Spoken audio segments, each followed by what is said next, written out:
কিরকম লাগছে? উফ, 1 ঘন্টার মধ্যেই হাঁপিয়ে গেলাম। এখন সারাটা দিন বাকি। 8 বছরের রিলেশন কি হবে তাহলে?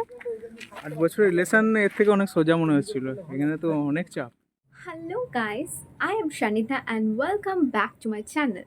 সো আজকের ভিডিওটা খুবই ইন্টারেস্টিং অ্যান্ড এক্সাইটিং হতে চলেছে, তো তোমরা দেখতে থাকো।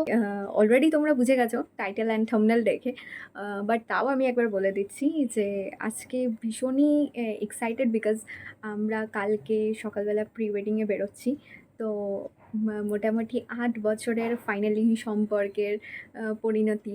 তো ইটস মানে really too much excited and আর আজকে আমি আগের দিন থেকে এই ভিডিওটা শ্যুট করছি বিকজ কালকে খুব ভোর ভোর বেরোবো, তাই ইন্ট্রো হয়তো নেওয়া তখন ইম্পসিবল হবে। তোমরা ভিডিওটা দেখতে থাকো অ্যান্ড আই গেস তোমাদের ভালো লাগবে। তো এখানে আমাদের অলরেডি অনেকটাই প্যাকিং হয়ে গেছে, তোমরা দেখতেই পাচ্ছ। আর অনেক কিছু আউটফিট নিয়েছি। এই ভিডিওতে সবকটা দেখতে পারবে না, তার জন্য ওয়েট করতে হবে নেক্সট আর একটা পার্টের জন্য। তো আমি অলমোস্ট সেজে রেডি হয়ে নিয়েছি, এবার আমরা বেরোবো।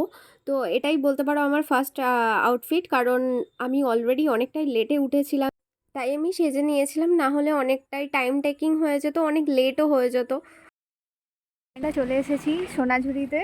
এখন এটাই আমাদের আপাতত ট্র্যাডিশনাল ফার্স্ট আউটলুক। আর এরপরে আমরা এখান থেকে রিসর্টে যাব, ওখানকার কিছু ফটোশ্যুট হবে। বাট আগে এখানে ফটোশ্যুট করে নিয়ে তারপরে দেখা যাক কী করা যায়। সো আমাদের ফটোশ্যুটের কাজ অলরেডি শুরু হয়ে গেছে, তোমরা দেখতেই পাচ্ছ। তো ফার্স্ট এই ট্র্যাডিশনাল আউটফিটে আমরা যেটাই শ্যুট করলাম সেটা পুরোটাই সোনাঝুরিতেই করেছি। মানে আমরা এত স্ট্রাগল করছি বসে বসে। একটু হাই হ্যালো করে দাও, একটু হাই করো। নমস্কার নমস্কার। বলো তোমাদের এক্সপিরিয়েন্সটা একটু বল। অসাধারণ এক্সপিরিয়েন্স। সকাল থেকে এসে ঘাম ঝরে গেল। হাসাতে কেমন লাগলো? না, হাসাতে হাসছে ঠিক আছে, কিন্তু দিদি বলছে দাঁতে ব্যথা করছে। 1 ঘন্টার মধ্যেই হাঁপিয়ে গেলাম। এখন সারাটা দিন বাকি। 8 বছরের রিলেশন কি হবে তাহলে? 8 বছরের রিলেশন এর থেকে অনেক সোজা মনে হচ্ছিল। এখানে তো অনেক চাপ। ফটোশ্যুট করতে সবার খুব চাপ।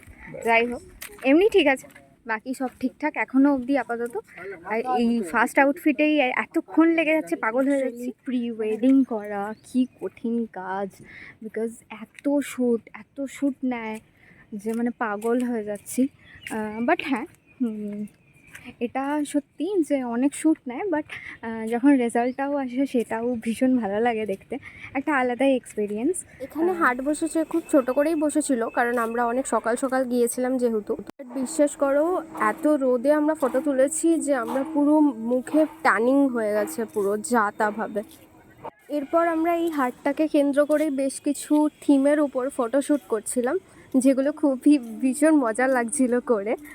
আর খুব কালারফুল আসছিল এখানে ফটো। তোমরা অবশ্যই আমার ইনস্টাগ্রামের পেজে আমি এগুলো পোস্ট করব, দেখে নিও।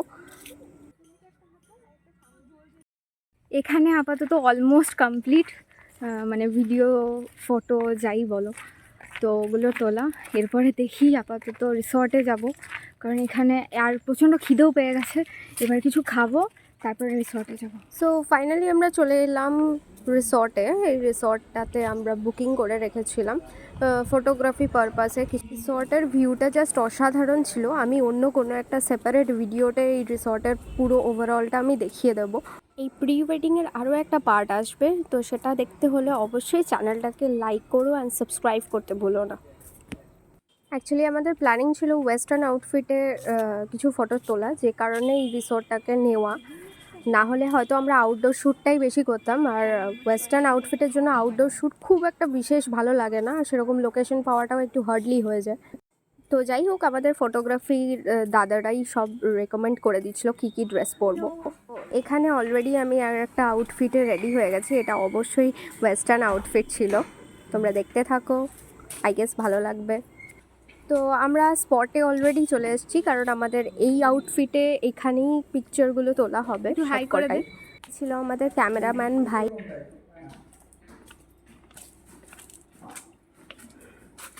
এই যে এখানে একজন মডেল পোজ দিচ্ছে। শ্যুট কম, সিঙ্গেল শ্যুটই বেশি হচ্ছিল। ফার্স্ট আউটফিটে যেটা ফটোশ্যুট করেছিলাম পুরোটাই রোদের মধ্যে করেছিলাম, আর গরমের মধ্যে না আর নেক্সট ফটোশ্যুটগুলো করতে আর ইচ্ছা করছিল না, তাই সবাই আমাকে তাড়া দিয়ে যাচ্ছিল। এই আউটফিটটা ছিল one of my favourite outfit. Photoholic মানুষজনদের জন্য ফটো তোলাটা ভীষণই একটা মজার জিনিস, যেটা আমি খুবই এনজয় করেছি। পুরো ওভারঅল এপিসোডগুলো দেখলেই বুঝতে পারবে। বাট আমার ফিয়ন্সে একদমই ফটোহলিক নয়, তাই তাকে হাসানোর জন্য কত কিছুই না করতে হয়েছিল ফটোগ্রাফারদের। বাট যাই হোক, ওভারঅল আমরা দুজনেই খুব এনজয় করেছি ব্যাপারটাকে। দাদা একটু এক্সপিরিয়েন্স বলো, একটু এগিয়ে এসো। জাস্ট একটা ছাতা নিয়ে বোঝ হলো, সেই ছাতাটা মনে হচ্ছে বডির থেকে বেশি ভারী হয়ে যাচ্ছে। কি অবস্থা! এই ছিল আমাদের আরেকটা নেক্সট আউটফিট।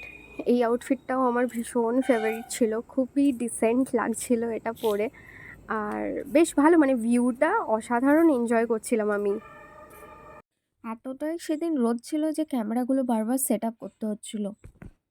যেদিন থেকে ভেবেছিলাম আমি প্রি ওয়েডিং করবো, আমি কত ধরনের ফেসবুক থেকে ফটোগ্রাফি তুলে তুলে রেখেছিলাম, বাট বিশ্বাস করো রিয়েলিটিতে কিচ্ছু হয় না। কি প্রি ওয়েডিং চলছে, এই দেখুন ক্যামেরাম্যান শুয়ে পড়ে কত কষ্ট করে পিকচারগুলো তুলছেন, আর ইনি খালি পোজ মারছেন। চালিয়ে যাও চালিয়ে যাও, very good, very nice, very nice. So pre ওয়েডিংয়ের ভিডিওর ফার্স্ট পার্ট আপাতত এই অবধি, দেখা হচ্ছে নেক্সট পার্টে। ততক্ষণের জন্য সকলে ভালো থাকো, সুস্থ থাকো, সুন্দর থাকো এবং আমার চ্যানেলটাকে সাবস্ক্রাইব করতে ভুলো না। চলো টাটা।